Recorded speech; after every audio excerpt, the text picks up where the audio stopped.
Hello दोस्तों, नमस्ते, राधे राधे।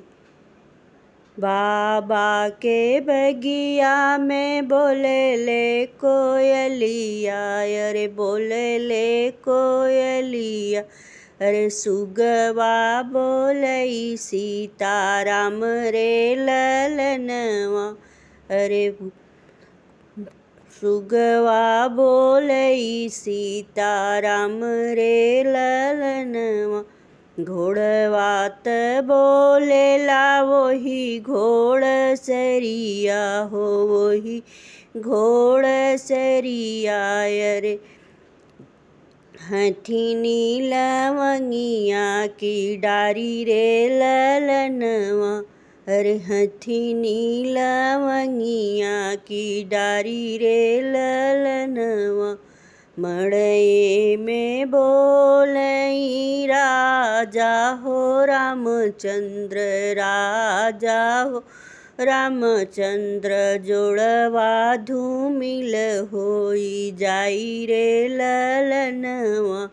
अरे जोड़वा धूमिल होई जाई रे ललनवा। बाबा की बगिया में बोले ले कोयलिया, अरे बोले ले कोयलिया। अरे सुगवा बोलई सीताराम रे ललनवा। अरे सुगवा बोलई सीताराम रे ललनवा। मड़ये में बोलनी माया हो सुन न देई, माया हो सुन न देई। सीता के बड़े हम पाले रे ललनवा। अरे सीता हमार बड़ी सुकुवारी रे ललनवा। बाबा के बगिया में बोलेला कोयलिया, अरे बोले ले कोयलिया।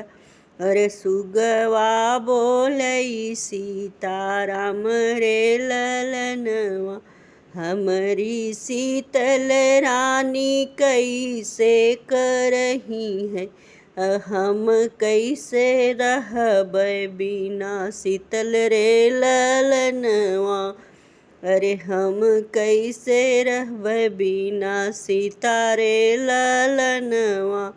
बाबा के बगिया में बोले ले सुगनवा। अरे बोले ले कोयलिया, अरे सुगना बोलई सीताराम रे ललनवा।